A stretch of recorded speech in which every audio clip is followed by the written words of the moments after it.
Este miércoles 17 de julio, en Tapa a Tapa, continuamos leyendo primer libro de las Crónicas, 24:1 al 26:11.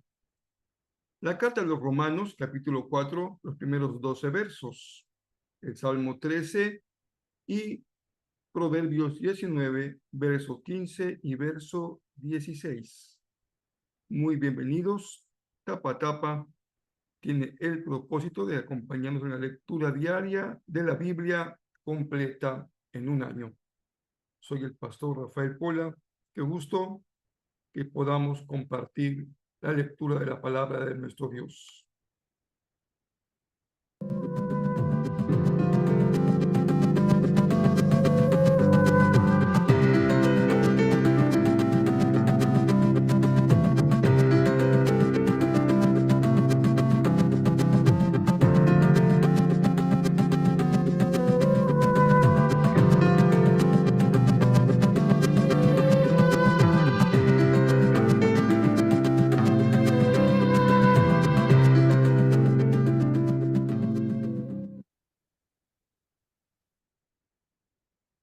Aunque las similitudes entre Reyes y Crónicas son muy claras, también hay ciertas diferencias de matiz en la narrativa histórica de ambos libros.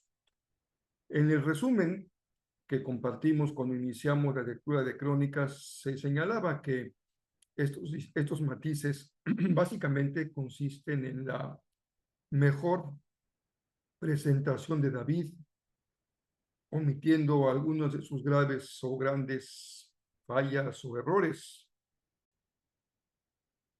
Y también que el sacerdocio ocupa un lugar importante en esta narrativa. Así que continuemos hoy con estos personajes que, si bien no son principalmente individuales, a excepción de lo que ya consideramos en David, sí tienen una función, digamos, de personajes principales, porque en ellos se centra la narración del texto bíblico. En este caso, se trata fundamentalmente del sacerdocio, porque el autor de Crónicas nos muestra, nos enseña cómo es que el sacerdocio se organizó. Se hacía de dos maneras. Toda la estructura del pueblo de Israel se construyó sobre familias, clanes y tribus. Esas son las grandes bases, digamos, de carácter grupal o de grupos en los que se iba construyendo todo el pueblo.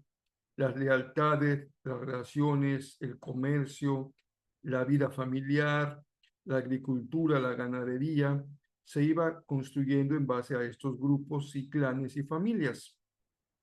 Y también en el caso del sacerdocio, se organizó por familias sacerdotales y estas rotaban su servicio en el tabernáculo y posteriormente en el templo por sorteos. De tal manera que esto evitaba que hubiese ciertos privilegios para algunas familias u otras. No siempre esto se logró, pero ese era el propósito del sorteo. Muchos funcionarios capacitados que se vean de acuerdo con sus responsabilidades asignadas lo hacían porque eran personas con capacidades. Así que también en esta forma de organización de Israel no solamente valía la ascendencia familiar, también se hacía notar la importancia de que quien servía estuviese capacitado para eso.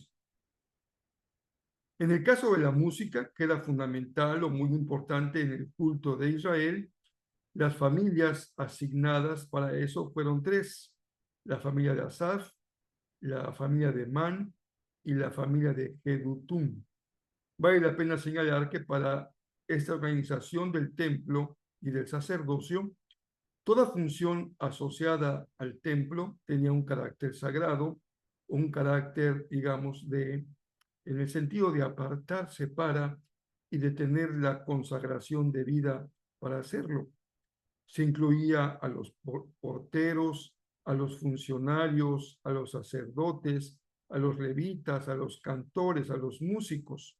Este era el valor que se les daba a estos participantes del culto. Esto es algo que debemos mantener presente como este sacerdocio compartido, que en el Nuevo Testamento es universal, porque todo miembro del cuerpo es, en ese sentido, un sacerdote, pero especialmente con los participantes del culto. Todos, desde los que están en la puerta, reparten un pequeño boletín, dan un abrazo de bienvenida, reparten un café, un pequeño, un pancito para poder compartir. Los que están en la música, en los instrumentos, en los equipos de sonido, en los que transmiten algún video, todo ahora también debe ser considerado parte de la adoración. Que cada día hay una mayor profesionalización de los que sirven, porque se requieren habilidades técnicas, vocales, musicales. Nunca hay que perder de vista que si bien los funcionarios deben de ser personas capacitadas, y aquí estamos hablando de habilidades técnicas, siempre mantenían ese espíritu de consagración y dedicación para el servicio del Señor.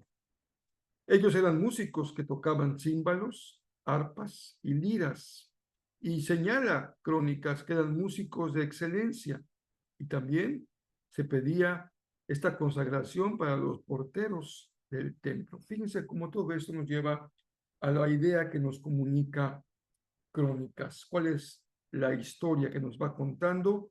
La importancia central que tenía para el pueblo de Israel la celebración del culto al Señor. Nosotros consideramos este domingo pasado, este domingo que acaba de transcurrir, 14 de julio, la importancia que tiene la adoración. Y si tú no pudiste acompañarnos este domingo de manera presencial, o solamente lo hiciste en el primer culto o en el segundo en su caso, o no pudiste estar presente en ninguno y tampoco pudiste conectarte, yo te sugiero que busques en la página de Facebook, en donde transmitimos los cultos, que es la página de Jezreel, por lo menos los mensajes de ambos cultos, porque en esos dos mensajes el Señor me permitió compartir una enseñanza fundamental de Jesús respecto al culto y la adoración. En el primer culto me pude detener un poco más en la adoración espiritual y qué significa, y en el segundo culto en la adoración verdadera y qué significa.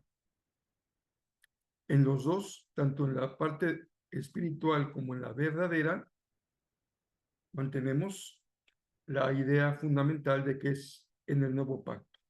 Quiere decir, por la obra sacrificial de Jesús en la cruz, que abrió la posibilidad de que tú y yo podamos llegar a la presencia de Dios, habiendo roto la cortina del lugar santo que separaba del Santísimo. Todos comprendemos que en este acto de Jesús dio acceso y que es en su nombre, por su obra, por su sangre, que tú y yo podemos adorarlo. Si bien decíamos que esto ustedes y yo ya nacimos en Cristo, en el sentido de que no somos de religión judía y no fuimos parte del culto judío, para nosotros el culto es el culto cristiano, porque en ese culto hemos conocido al Señor. También debemos de mantener siempre presente esta enseñanza vigente para nosotros hoy. Es decir, el que tú y yo podamos vivirlo a la luz de Cristo no significa que estemos viviendo en plenitud tanto la verdad del culto como su espiritualidad o su dimensión espiritual, para hablar más correctamente. Así que te recomiendo que revises esos dos mensajes y si ya los escuchaste, vale la pena que regreses a ellos y los repases en la semana. Y Pablo sigue hablando en este importantísimo pasaje de la carta a los Romanos acerca de la importancia de la fe para la forma en la que hemos sido justificados desde Abraham y confirmado por David. Primero dice Pablo la fe y luego la circuncisión. Aquí hay una enseñanza también muy importante. No es que haya no es que haya dos formas de ser justificado. La forma del antiguo pacto y la forma del nuevo pacto. En el antiguo pacto la gente fue justificada por medio de la observancia de la ley. En el nuevo pacto la gente fue justificada o es justificada mediante la fe. Lo que Pablo está diciendo es que la única forma de ser justificado desde Abraham es mediante la fe.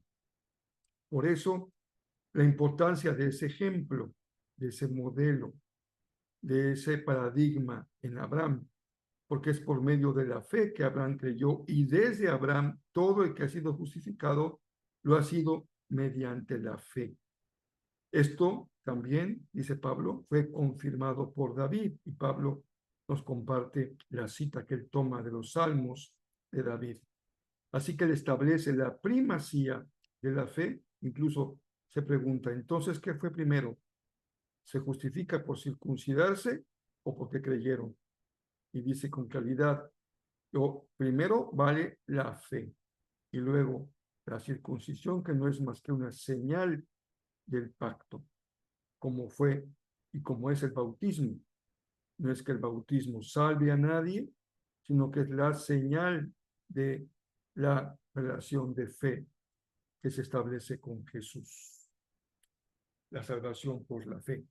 Un teólogo muy importante del siglo XX dio a conocer esta importancia mediante lo que él llamó el principio protestante, que es justamente la justificación por la fe. Pero si no fuese un abuso decirlo, diríamos que no es un principio protestante solamente, sino que es el principio bíblico sin distingo y por excelencia, que es el principio de la fe. En el Salmo podemos darle este espacio de nutrir nuestro corazón, tener un tiempo de meditación, porque siempre corremos la tentación de enfatizar más la enseñanza que la parte devocional o de inspiración o de alabanza, pero deben de disculparme mi deformación profesional de siempre tender hacia la enseñanza, pero no lo puedo evitar. Pero en los salmos bendigo a Dios porque nos permite equilibrar nuestro acercamiento a la palabra y también encontrar cómo el salmista nos permite hacer contacto con ese sentimiento tan humano de desamparo. El que David tuviese su fe puesta en el Señor, en el Dios de Israel, no le hacía eludir o eximir esa condición humana en la que él expresa su sentimiento de desamparo. Para algunos, tal vez más que la propia experiencia de David, yo creo que es un error, creo que sí fue su propia experiencia. David representaría esa condición humana general de sentirnos con el olvido a veces del Señor. Pero al final también nos permite acompañarlo en su expresión de fe y de cántico. Él dice, cantaré al Señor porque Él es bueno conmigo, con el salmista. Dios es bueno contigo, Dios es bueno conmigo, Dios siempre es bueno. A veces no lo comprendemos porque somos como hijos rebeldes con papá y con mamá, que cuando no nos da el dulce que le pedimos, sentimos que es el peor papá y la peor mamá. Después comprendemos que esa negativa nos bendijo y nos cuidó y nos ayudó. Así somos a veces también nosotros con el Señor, pero David expresa su sentimiento de desamparo. Y mi hermano, querido hermana, si te sientes desamparado, si te sientes abandonado, solo, olvidado, y hay tanta soledad hoy en el mundo en que vivimos, dile al Señor cómo te sientes y dobla tus rodillas o levanta tu rostro o pon tu frente en el piso, como tú te sientas a gusto de hacerlo, y más que nada como tu cuerpo exprese tu sentimiento de obediencia y humillación ante el Señor, porque eso es lo importante, no solamente cómo te sientes y cómo te sientes bien, sino cómo expresas tu relación con Dios, incluyendo tu cuerpo. Proverbios 19 dice algo importante respecto a la ética de Israel. Ellos son un pueblo trabajador que ve muy mal la pereza. Algunas épocas de la humanidad especialmente en la época de los palacios y cuando había personas que se dedicaban a las artes liberales, eran personas muy perezosas, dormían muy buena parte del tiempo y luego se levantaban a hacer música, a leer poesía, a escribir, a dialogar, pero Proverbios dice, hay que pegarle y pegarle duro porque la vida hay que construirla. Los perezosos duermen profundamente, pero su ocio los deja con hambre. Así que si quieres prosperar, hay que pegarle duro todos los días al trabajo. Podrías no tener empleo, pero trabajo siempre hay. Eso no te olvides, que trabajo siempre hay, aunque podríamos carecer de empleo.